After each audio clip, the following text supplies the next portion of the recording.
So it's definitely a little overwhelming even now, although it's been like 3-4 days. Started preparing from Jan 1, and I had to take 2 weeks off in the middle as well. So I wasn't able to give that much time. But because I had to apply for deferred admissions, so I decided to give all that I had to it, and I put in 6 weeks, and I followed the curriculum that was provided. I stuck to the study plan that was provided. I focused on making sure that the coursework that was given, I did it very diligently, and then moved on to practice, and my mock scores started to improve. And when I thought that I was in a position to go for it, I went for it and I got a good score.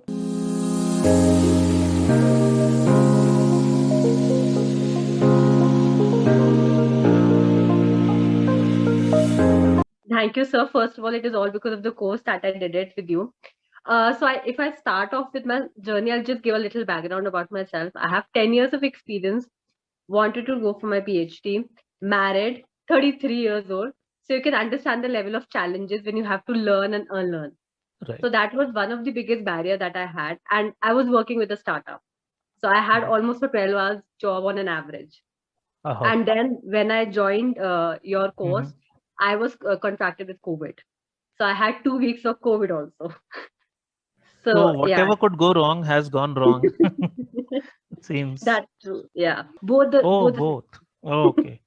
And being from the self-paced course and not having to even reach out for the doubts, that is unbelievable. I mean, did you not feel that there was any major doubt left once it was explained? That means Exactly. So that was the whole point. And then the point was that, somewhere down the line, I felt that if I start taking support, I might not start thinking because I Right. already have the course with me, and that this is what I should know. So I would use my brain a lot more. I mean, if I'm tired also, I would still think through it that, there has to be a better approach to it. If I have the course, I have studied, there has to be an approach to it. I have to think through that approach. Superb to know this, Kriti.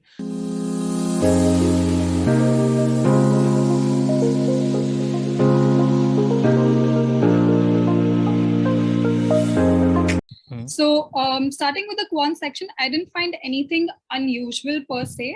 So a lot of PS questions for me. More than DS, I had a lot of PS questions. And I think algebra was covered extensively during my paper. So algebra was like the predominant subject through, I think, most of the questions. For the verbal section, nothing unusual at all. I think same standard 4 RC passages.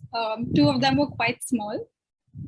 A lot of sentence correction questions and CR questions. Nothing unusual at all. I think, in fact, when Sandeep teaches you prime and octave, and if you really imbibe it into your subconscious, you start to realize that you can actually eliminate so many of the tougher question choices. So, for example, since I scored a V47, which Sandeep has come to tell me. By the way, this is not scored by more than 7-8 people in the country in a year. Okay, out of 32,000 people officially who write the exam, 47 is not scored by more than 7 people in a year. So that's absolutely fabulous and outstanding.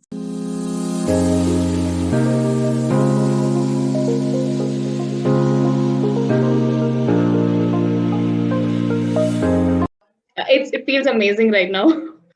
So all thanks to you, right? Your constant support and guidance. I don't know how many conversations we've had, but yeah, now I feel everything was worth confidence.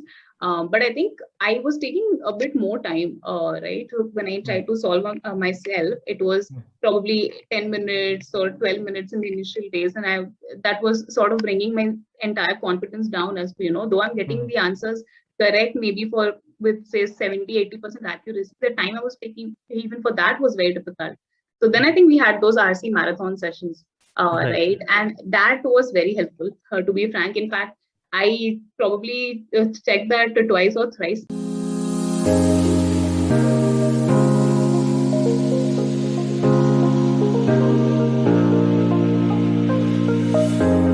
The kind of focus you have given to creating 99 percentile students, it just caught me, and that is what made me like enroll without looking at anything else. And over the journey, I have realized that the kind of focus that you have provided on fundamentals for things, it is really important. So whether be it quant or verbal, like apart from the octave and prime and all of the tricks, which are definitely helpful in solving the questions. The focus on fundamentals in all of your study materials that you have given really helped me a lot.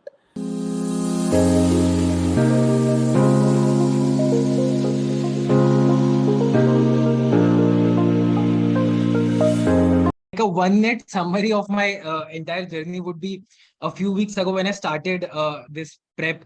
I was basically around 50% accuracy in both quant and verbal. And You started just even a though, few weeks ago. Okay. yeah, about I think I'll say still like I've taken sufficient time, so about 8-9 weeks. But when I started, I really, even though I believe that I was fairly good with quant, I should be good with quant or verbal. When I took the first exams, I was around 50%. And cut short to yesterday, what happened was I finished my verbal. I took the verbal section first. I finished it with about 2 minutes to spare. I finished my quant with about 11 minutes to spare. Oh, And I was actually sort of scared because I felt, maybe I've made too many mistakes and that's why I finished it too early. But eventually I got a Q51 and V42, which Right. amount to a 770. And yeah, it felt good. So definitely it has been a great journey.